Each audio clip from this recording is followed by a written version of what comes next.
1 João capítulo 5, versículo 20 e 21. Primeira epístola de João. E sabemos que o Filho de Deus veio e nos deu entendimento para que conheçamos ao Deus verdadeiro. Agora vivemos em comunhão com o Deus verdadeiro, porque vivemos em comunhão com seu Filho Jesus Cristo. Ele é o Deus verdadeiro e é a vida eterna. Versículo 21. Filhinhos, afastem-se dos ídolos. Amém? Os irmãos podem sentar, curva a sua cabeça. Pai, mais uma vez nós nos chegamos diante do Senhor em oração.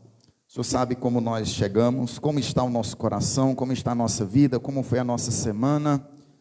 O Senhor verdadeiramente sabe de todas as coisas, Senhor. Não há nada oculto diante do Senhor. O Senhor é aquele que sonda os pensamentos e as intenções do nosso coração. Trata o coração da tua igreja, do teu povo, dos teus servos e servas aqui nesta hora, Pai. Me ajuda, Senhor, a compartilhar com a tua igreja essa tão desafiadora palavra, Pai. Eu quero te louvar, quero bendizer e pedir, Senhor Deus, graça do Senhor, para que eu possa compartilhar aquilo que o Senhor falou ao meu coração, com fidelidade, em nome de Jesus. Amém? Irmãos, eu tive a alegria de ler um livro de uma autora chamada Elise Fitzpatrick. Eu não sei nem se a pronúncia é bem essa. Meu inglês não é lá essas coisas. Mas o título desse livro é Ídolos do Coração. O nome desse livro, o título desse livro. E eu tinha muita curiosidade em ler, porque muitas pessoas fizeram uma propaganda boa, pessoas importantes, pessoas que eu considero homens de Deus, a respeito dessa literatura.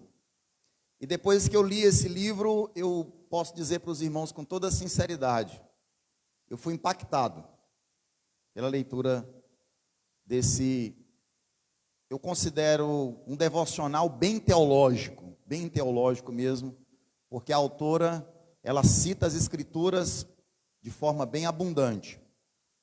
Enfim, a Elise, ela conta a respeito de uma viagem que foi feita até o Oriente, Índia, esses países budistas, hinduístas, onde as pessoas chegam e elas se deparam ali com aquela cultura pagã, toda sincrética, misturada, onde há imagem para tudo quanto há lado. E ela, americana, ela diz, esse povo aqui está mergulhado mesmo na idolatria. Mas Deus foi bom com a América, porque na América, pelo fato de a América ser um país colonizado por protestantes, não há idolatria. E quando ela foi pesquisar, se aprofundar nesse tema, as coisas começaram a mudar. E eu gostaria que os irmãos dessem a devida atenção a essa palavra que eu vou compartilhar aqui com a igreja nesta noite. E eu digo para os irmãos, não se ofendam comigo, não se ofendam comigo. Examine o seu coração, amém? Examine o seu coração, não se ofendam com o pastor. Examine se o que eu estou falando tem fundamento ou não. Não estou aqui criando uma nova doutrina, porém, eu dei uma vasculhada na internet e eu vi poucas pessoas, principalmente no meio renovado, pentecostal, que falam sobre isso. Pouquíssimas pessoas. Na verdade, se eu estiver bem certo mesmo, eu não vi ninguém falar. Eu vi pessoas de outra linhagem teológica falando sobre esse tema. E eu fiquei bem decepcionado. Porque é um perigo extremo para a igreja, aquilo que eu vou falar para os irmãos aqui nesta noite. Amém? Posso contar com a sua atenção? Não fiquem raivosos, chateados com seu pastor. Reflitam na palavra de Deus e deixa Deus falar ao seu coração. Amém? Pois bem, irmãos, eu também, por alguns anos, achei que, pelo fato de ser protestante, estar dentro do protestantismo, ser um evangélico, eu poderia estar sujeito a qualquer outro tipo de pecado, menos esse. E para mim, eu já tinha um conceito um pouco mais aberto sobre essa questão, mas quando eu me aprofundei, eu percebi que o negócio ainda é mais largo, é mais aprofundado ainda. Pois bem, antes de nós analisarmos o texto que acabamos de ler, nós devemos perguntar para nós mesmos se nós somos idólatras. Devemos perguntar para nós mesmos. Quero a sua atenção, crente. Não é para ler Bíblia. Olha para a minha cara feia aqui agora. Amém? Não é bonita, é feia mesmo. Mas olha para mim aqui, por favor. A pergunta que não quer calar, é reflexiva. Você se considera um idólatra? Aí você vai dizer assim, pastor, misericórdia, sou idólatra não. Tá bom. Depois você não reclama. Dividiremos a nossa palavra hoje em primeiro. Você sabe o que é idolatria? Segundo, qual é a principal fonte da idolatria? Nós sabemos o que é idolatria, nós vamos aqui nos aprofundar na principal fonte da idolatria. Terceiro, quais são as consequências da idolatria? E por último, como se libertar? Porque não adianta nada eu alertar a respeito desse perigo e não trazer um caminho de cura, de libertação e de transformação. Amém? Mas a primeira pergunta, eu deixei você curioso e curiosa nessa noite, não foi? Mas vamos lá. O que é, ou você sabe o que é idolatria? Pois bem, o nosso conceito de idolatria, ele está limitado a ter ou não ter imagens de escultura em casa. Para muitas pessoas, ser idólatra é ter ou não imagem em casa. Então, logo, se eu não tenho imagem de escultura em casa, eu não sou idólatra. Aí, pastor, eu não sou idólatra, você pode procurar lá em casa. Você quer vasculhar debaixo da cama? De trás do guarda-roupa? Debaixo das cobertas? Não tem imagem ali, pastor, eu não sou idólatra. Ou seja, para muitos, idolatria é ter imagem de escultura em casa, ou então não adorar deuses pagãos, encontrados em outras culturas. Eu vou desmistificar isso hoje, irmãos. Vou desconstruir essa ideia errada sobre isso, irmãos. Porque está errado isso, tá, irmãos? Idolatria não é só isso. Idolatria vai mais além. Muitos cristãos em nossos dias vão dizer assim, ó, eu posso ser qualquer coisa, menos idólatra, pastor. Não vem com essa, para cima de mim, me converti já tem mais de 30 anos, não sou idólatra. Mas a pergunta é, devemos avaliar se não estamos sendo presunçosos demais com relação a um pecado que está bem ali na espreita, bem na porta ali, irmãos, querendo, ó, te pegar. Tanto você como também eu. E você vai entender que todo mundo, irmão, todo mundo está sujeito a esse erro, esse pecado, que é extremamente destrutivo. Muitas vezes, irmãos, nós não reconhecemos alguns problemas pelo fato de não nos conhecermos. E também por não conhecer a palavra de Deus. Nós não nos conhecemos e também não conhecemos com profundidade a palavra de Deus. E às vezes a gente fica à mercê desses pecados. Pastor, o senhor está inventando pecado onde não existe pecado. Não vou provar você vai cair na real daqui a pouquinho. Enfim, o que é idolatria, irmãos? Idolatria, grave bem isso, se você quiser anotar, se você quiser. Olha, irmão, deixa uma coisa para os irmãos. Esse culto aqui, todo domingo é gravado. Está lá no Facebook, lá na página, Fernando Melo. Se você quiser ouvir essa palavra 10, 20, 30, 50 vezes, está lá na página do Facebook, Fernando Melo. Não é Igreja Batista Nacional, página Fernando Melo. tá? Se você quiser ouvir, se você ficou em dúvida com alguma coisa, só você pegar e assistir essa palavra lá mais de uma vez. Mas idolatria, em suma, é tudo aquilo que nos faz ter satisfação plena naquilo que não seja o Deus das Escrituras. Pastor, agora está começando a ficar complicado. Vai ficar pior. Vai ficar pior. Idolatria é tudo que nos faz ter satisfação. Presta bastante atenção para não inventar que eu disse coisa que eu não disse. É tudo aquilo que nos faz ter satisfação plena que não seja o Deus das Escrituras. Detalhe bem isso. O Deus das Escrituras. Não é qualquer Deus. Para avaliarmos se estamos presos a algum tipo de ídolo, é só você perguntar, e aí, o que eu preciso na minha vida hoje para que eu seja totalmente satisfeito? Porque você conversa com as pessoas e o que você mais percebe no falar é insatisfação. Se eu ganhasse na loteria, se conseguisse casar com fulana, se fulana fosse minha namorada, se eu tivesse o carro tal, se eu conseguisse comprar a casa tal. Irmão, você conversa com as pessoas, é meu sonho. Muitas vezes esse meu sonho, não estou dizendo que você não pode não ter planos, mas muitas vezes esse meu sonho é o meu ídolo. É o meu ídolo, sabe por quê? Você não tem satisfação plena enquanto você não atinge o objetivo A ou B, que você tanto almeja, que você tanto deseja. Isso é muito sério, irmãos. Isso é muito sério. Eu fiz aqui uma lista de algumas coisas, por exemplo, prazeres, conquistas financeiras, status, desejo por reconhecimento na sua profissão. Não é uma frenese? Até mesmo no ministério, irmãos. Eu estou sujeito a isso aqui, irmãos. A minha satisfação maior não deve ser uma igreja de 500 pessoas. É muito bom isso, né? É legal, né? Ter uma igreja cheia de pessoas, as pessoas crescendo na fé, amadurecendo. Maravilhoso isso, irmãos. Mas a minha satisfação precisa estar em Deus, o Deus das Escrituras.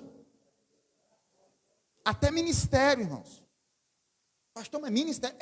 Ministério. Se a minha satisfação não for Deus, esse reconhecimento do ministério, essa fama do ministério, esse crescimento do ministério pode fazer com que o meu coração se apegue a esse Deus. Qual Deus? O ministério influente, o ministério que traz um impacto na cidade. Eu não vivo enquanto isso não for uma realidade. Eu não durmo, eu não tenho paz no meu coração. Esposa, marido, filhos. Sabe por quê, irmãos? Imagine só.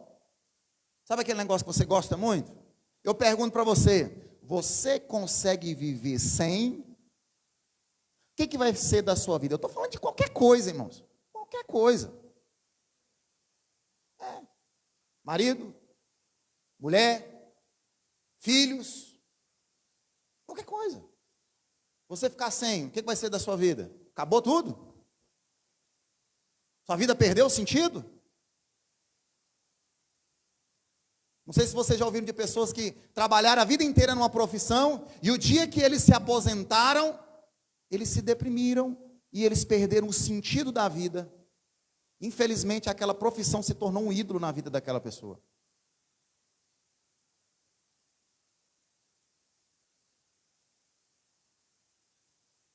Eu sabia que vocês iam ficar com essa cara. Irmãos, não se escandalize. Até Deus pode se tornar um ídolo. Agora, deixa eu explicar. Irmãos? Deus pode se tornar um ídolo. Em que sentido? Quando eu formo um conceito meu para me agradar a respeito de Deus. Aí você diz assim, o Deus que eu creio, não é o Deus da Escritura, não. O Deus que eu creio, que ele tem que satisfazer todos os seus caprichos. Esse Deus que satisfaz todos os seus caprichos é um ídolo, não é o Deus das Escrituras. Muitas pessoas estão apegados a esse Deus, um Deus que atende aos caprichos das pessoas, um Deus gente boa, um Jesus camarada, meu amigo, meu amigão, meu brother. Já viram?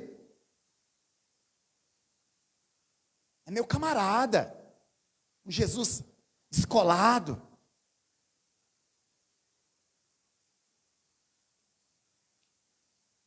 2 Timóteo capítulo 3, versículo 4 diz: porque virá um tempo em que não suportarão a sã doutrina, mas tendo comichão de ouvidos, amontoarão para si doutores, conforme as suas próprias concupiscências, ou seja, mestres que atendam os seus próprios caprichos, que ensinam aquilo que lhe agrada. Ou seja, um ídolo, um Deus com letra minúscula. Observe, irmãos, que tanto coisas lícitas como coisas ilícitas, elas podem se tornar ídolos. Coisa lícita. Comida, por exemplo. Assaltar a geladeira. Pastor, eu não vivo sem um assalto na geladeira da madrugada. Eu não vivo. Se eu for privado disso, a minha vida não faz sentido. Que tédio, né? Que coisa entediante. Beleza estética. Eu não consigo dormir se eu não tiver aquele narizinho, né, aquela pele, aquele corpo malhado. Aí eu vejo que algumas pessoas conseguem, ou seja, vivem em... Não estou dizendo que você não pode cuidar da sua saúde, mas eu cuido da minha saúde. Eu faço atividade física, eu procuro me alimentar bem, para eu conseguir entrar nas roupas, né? A gente, não é errado, não estou falando, irmãos, não exagerem, não rotulem, não banalizem aquilo que eu estou falando, irmãos. Entendam o que eu estou dizendo. É quando a sua vida não faz sentido, se você não tiver determinada coisa. Isso é qualquer coisa. Tanto coisas lícitas como também ilícitas. Drogas, prostituição, pornografia, lascívia e tantas outras mazelas. Agora eu quero ilustrar para vocês, irmãos, eu sei que eu vou ter que passar um pouquinho do horário, mas vocês não ficam bravos comigo não, tá? Em nome de Jesus, vai dar tempo de você chegar em casa e comer o cuscuz de vocês. Mas eu quero ilustrar o que é idolatria, irmãos. Eu vou dar o exemplo aqui, ó. Pastor, mas o senhor leu lá em 1 João. Não tem problema, fique em paz, irmãos. Eu vou entrar no texto. 1 João Gênesis capítulo 31. Fala de quem? Fala de Raquel. Quem é Raquel? Raquel é esposa de Jacó. Era a esposa preferida, a esposa querida de Jacó. E o que aconteceu com Raquel? Jacó resolveu ir embora da casa de Labão, pai de Raquel, porque Labão estava passando a perna em Jacó, estava se aproveitando da nobreza de Jacó. E então Jacó diz, olha, ele tinha 2 esposas, na verdade 4, né? Raquel, Leia e as suas servas. E ele falou, olha, arruma as trouxas, pega os meninos que nós vamos embora, porque seu pai, durante todos esses anos que eu tenho trabalhado para ele tem passado a perna em mim. Aí elas começaram a arrumar as coisas. E arruma aqui, arruma acolá. Elas concordaram com Jacó. E o que Raquel faz? Raquel vai lá e pega o ídolo de quem? De Labão, o seu pai. E ó, esconde no meio das suas coisas. Porque ela aprendeu a vida inteira que aqueles ídolos do pai dela eram os seus protetores, mesmo sendo casada, mesmo convivendo com Jacó, que era um servo do Deus Altíssimo. Aí você vai dizer, está vendo, pastor? Idolatria é adorar a imagem, é ter ídolo. Ídolo é ter imagem. Raquel tinha apego à imagem do pai. Olha aqui para mim, aqui, por favor. Irmãos, olha para mim, por favor, para você entender o que eu estou dizendo aqui, irmão. Olha para mim. Deixa o que estiver perto de você de lado para você entender bem o que eu estou dizendo aqui, ó. Olha. Se você se apegar só ao capítulo 31, é verdade, você vai encontrar só imagem. Mas o problema é o que tem antes. Você já viu como é que os filhos de Jacó foram nascendo? Os filhos de Jacó? Foram quantos os filhos de Jacó? 12. Só 12, irmãos, só 12. E o que acontece? Leia, que foi a primeira esposa de Jacó, ela começou a ter menino. E começou a ter menino. Só que o que acontece, irmão? Cada vez que ela ia tendo filho, ela declarava que aqueles filhos iam fazendo na cabeça dela, no coração dela, aqueles filhos eram uma maneira de conquistar o coração do seu marido, porque Jacó preferia Raquel e não Leia, ou seja, Leia tinha um ídolo, e qual era o ídolo de Leia? O coração do seu marido. Ela vivia em função de agradar o seu marido, de conquistar o amor dele. É um ídolo. E Raquel era diferente? Sabe qual era a grande expectativa de Raquel? A outra era parideira, né? Nascia muitos filhos. No entanto, Raquel era estéril. E chegou um dia que ela chega diante de Jacó e diz assim, ó, me dá filhos, dai-me filhos, senão eu morro. Ou seja, ter um filho para Raquel era a razão do seu existir. Ou seja, a vida de Raquel não fazia sentido se ela não tivesse um filho. Qual que era o ídolo de Raquel? Um filho. Duas idólatras na casa de um servo de Deus que era Jacó. Aí você vai dizer, pastor, mas a lei de Moisés ainda não tinha sido estabelecida, aonde há a proibição de deuses estranhos. Mas a questão, irmãos, que depois do pecado, a idolatria ela ficou entranhada no coração do ser humano. Ela ficou entranhada, irmãos.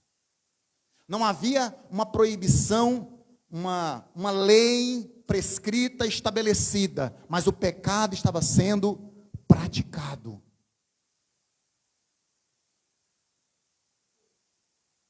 Eu vou perguntar para você, irmãos, olhando para tudo isso, qual é a principal fonte da idolatria?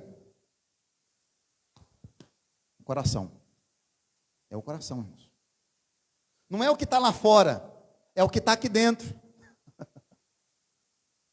É a principal fonte de idolatria. Para respondermos a nossa segunda pergunta, vamos olhar então para o texto de 1 João capítulo 5, versículo 20. Eu usei esse primeiro ponto aqui para introduzir. Observe, acabamos de ler um texto onde João está se dirigindo a quem? João está se dirigindo a uma igreja. E ele diz, filhinhos, cuidai-vos, vigiai-vos com relação aos os ídolos. O apóstolo não estava evangelizando pagãos, mas ele estava se dirigindo à igreja do Senhor. O argumento de João é muito simples, no versículo 20, observe na parte A. E sabemos que o Filho de Deus veio e nos deu entendimento para que conheçamos quem?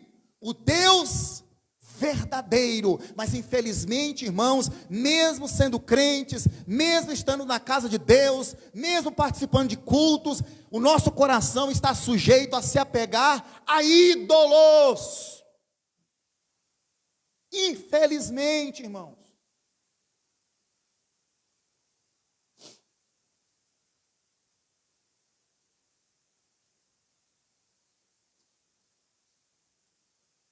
Qual que é a fonte da idolatria? O coração.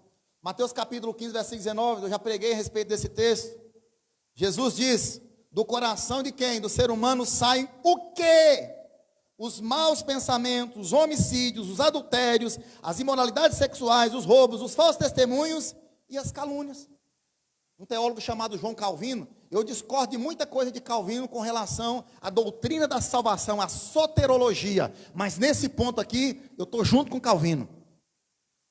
O coração do ser humano é uma fábrica de ídolos. É uma fábrica de ídolos. E o que me preocupa é que poucos líderes têm, infelizmente, enfatizado esse princípio tão importante, irmãos. Para ilustrar melhor, irmãos, Lucas capítulo 10, versículo 26 ao 28, Jesus foi interrogado por um mestre da lei. Observe isso, irmãos, um mestre da lei perguntou para Jesus, como que eu faço para herdar a vida eterna? Era uma pergunta hipócrita? Era, mas ele pergunta, como que eu faço para herdar a vida eterna? Aí Jesus respondeu, o que diz a lei de Moisés? Como que você a entende? Aí o homem respondeu, ame ao Senhor, seu Deus, de quê? De todo o seu coração, de toda a sua alma e sua força e de toda a sua mente. E ame o próximo como a si mesmo. O que Jesus respondeu para ele? Está correto. Faça isso e você morrerá. Irmão, será que um mestre da lei, será que um mestre da lei, ele não tinha um cuidado de fazer? Ele não era apegado à lei, à prática da lei? Mas Jesus olha para o mestre e diz assim, ó, faça. Sabe por quê, irmãos? Todos os dias nós estamos sendo convidados a isso. Faça. O quê? Ame a Deus de todo o seu coração. Ou seja, tanto a verdadeira adoração, como também a idolatria, passa por onde? Passa pelo coração. Eu vou ler aqui rapidamente um texto de Ezequiel capítulo 14, o versículo 4 diz assim, ó, por isso, diga-lhes, assim diz o Senhor, o soberano, o povo de Israel levanta ídolos aonde?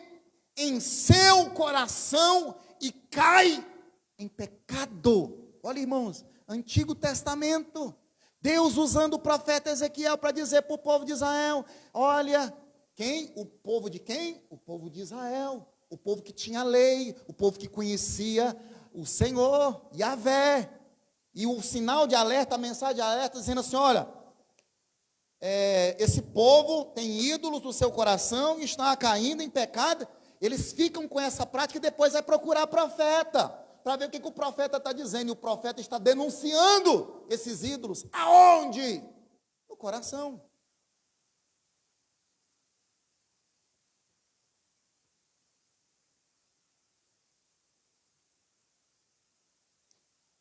Para resumir aqui, irmãos, nesse texto aqui do versículo 4 até o 7, se você quiser ler em casa, Ezequiel capítulo 14, 3 vezes existe a expressão coração, o termo coração, o substantivo coração, leve.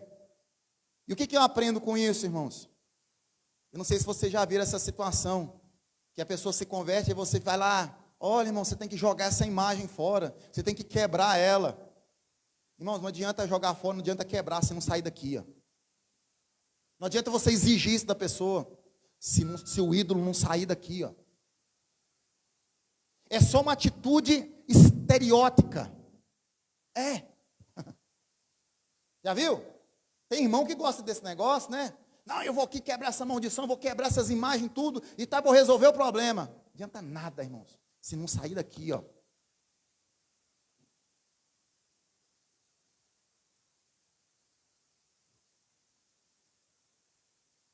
Aí você pergunta, pastor, mas como que um crente em Jesus pode ter um coração sujeito a isso? Vocês lembram o que eu preguei do domingo passado? Eu falei o seguinte, que Jesus nos liberta da culpa do pecado, lá de trás, né? A culpa do pecado, daquilo que nós fizemos. Jesus nos ajuda na luta para que nós não venhamos ser escravos do pecado hoje, mas da presença do pecado é só no futuro. Nós estamos ainda sujeitos, precisamos lutar contra o pecado. E eu tenho uma boa notícia para dar para você, irmãos. Nessa luta nós não estamos sozinhos. Nós temos o Espírito Santo de Deus que nos ajuda, que nos fortalece. Amém?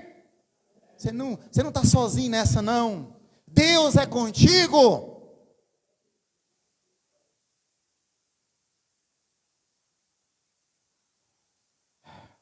Agora, precisamos nos lembrar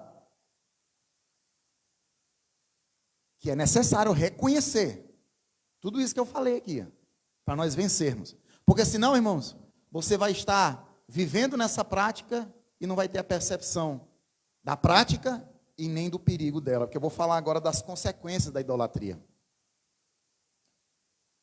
Um pastor estava falando, e ele com muita propriedade e felicidade, ele citou aquele salmo que você gosta de ler, Salmo 115, versículo 4 a 8. Lembra de cabeça? Lembra nada, né? Seus ídolos não passam de objetos de prata, de ouro, formados por mãos humanas. Tem boca, mas não falam, olhos, mas não veem, ouvidos, mas não ouvem, nariz, mas não respiram, tem mãos, mas não apalpam, pés, mas não andam, garganta, mas não emitem som. Aqueles que fazem ídolos e neles confiam, são exatamente iguais a ele. E o que isso quer dizer, irmãos? Você perde o sentido do mundo em que você vive. O ídolo não fica lá paradinho, ele faz alguma coisa? Ele tem percepção de algo? Ele tem condição de respirar? Ele tem mão para alguma coisa? Não. Mas a pessoa que se apega a um ídolo, ele fica preso àquele ídolo e ele não consegue, ele fica inerte, ele não consegue se mover. Cuidado com a idolatria. Eu aqui sempre falo a respeito de ministério, de cantor gospel, de pregador gospel, de pastor gospel, de teólogo gospel. Irmão, cuidado com isso. Ah, mas eu gosto tanto do cantor, da cantora fulano de tal. Uma coisa é você admirar, irmão. Agora, idolatrar, não. Cuidado. Ai, mas se fulana morrer, o que vai ser? Ai, se fulana pecar, o que vai ser, né? Eu me converti por causa de fulano, agora fulano, eu estou olhando para ela, tem gente acusando, dizendo que pecou. E agora, o que vai ser da minha vida? No caso da sua conversão, se você tiver apegado à pessoa na sua conversão, então você não se converteu a Jesus. Você se converteu a qualquer coisa, menos a Cristo.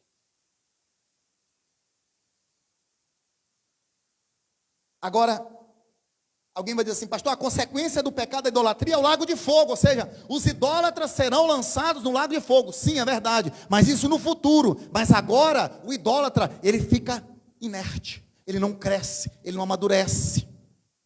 Ele não amadurece. O idólatra. Irmão, nunca amadurece, nunca cresce. Ele não sai do lugar. Levítico capítulo 26, 20, versículo 26. Agora eu vou falar do outro lado, né? O que é um verdadeiro adorador, que adora o Deus verdadeiro. Levítico 20, 26 diz assim, ó, e ser-me-ei santos, porque eu, Senhor, sou santo, e vos separei dos povos para serdes meus. Ou seja, quando você se apega ao Deus verdadeiro, você fica parecido com Ele. Eu acho que você não entendeu. Quando você se apega, quando Ele está dentro do seu coração, aleluia, o Deus verdadeiro, você fica parecido com Ele. Amém? Agora você entendeu, né? Como se libertar da idolatria, irmão? Só tem um caminho, não tem receita de bolo. Como que a gente se liberta? Não é aqui uma orientação de um coach evangélico famoso, não é uma receita, nada disso, irmãos. Ezequiel, o mesmo texto, Ezequiel capítulo 14, versículo 6. Portanto, diga ao povo de Israel, assim diz o Senhor soberano, arrependam-se e afastem de seus ídolos e parem de cometer pecados detestáveis. 3 vezes aqui existe a palavra arrependa-se, nesse mesmo texto. Ou seja, arrependa-se, arrependa-se e arrependa-se. Nós só poderemos nos arrepender se nós olharmos, se nós percebermos, se nós nos atentarmos para esse grande perigo. Resumindo, o caminho para a libertação de qualquer pecado, irmãos, é o arrependimento. O primeiro passo é reconhecer que é um pecado sendo cometido e que é necessário abandonar tal prática. Mas para concluir aqui, irmãos, você conseguiu aí, hoje é ceia, você conseguiu sondar o seu coração, percebeu aí algum ídolo? Irmãos, isso aqui foi difícil para mim, irmãos. Eu tive também que sondar o meu coração. Não, é só para mim esculhambar no culto de domingo, pegar e exortar a igreja. Não, irmão, isso aqui, ó, Deus fala comigo também. Eu preciso também sondar o meu coração. Se você está assim com qualquer área mencionada, filhos, esposa, marido, comida, bebida, prazeres, sucesso, prestígio, dinheiro, casamento, namorado, casa, carro, saúde, beleza, estética, ministério, e até mesmo esse Deus aí que você criou na sua cabeça. É a razão do seu viver, essas coisas que eu mencionei aqui? Eu falei mais de coisa boa, né? Fora as coisas ruins, pornografia, drogas.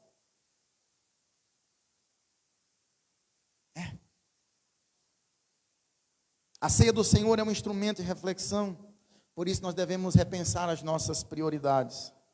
Paulo mencionou em Filipenses 3,19. 3,19. Ele está se dirigindo à igreja dizendo assim, ó, estão rumando para a destruição, e o Deus, com letra minúscula, deles é o apetite. Em algumas versões está, o Deus dele é o ventre. O termo grego traduzido em algumas bíblias é koilia, e segundo Strong, pode ser traduzido como coração. Irmãos, o nosso maior ídolo, é só você dar uma olhadinha no espelho, é você mesmo. Porque se você faz tudo para agradar você mesmo, por isso que Jesus falou sobre o negar a si mesmo. Quem quiser vir após mim, negue-se a si mesmo. Tome a sua cruz e vem. Com sinceridade, responda para si mesmo. Hoje, qual é a sua principal fonte de satisfação e alegria? Reflita sobre isso. É o Deus da Bíblia? Se não for, pode ser um Deus falso, pode ser um ídolo.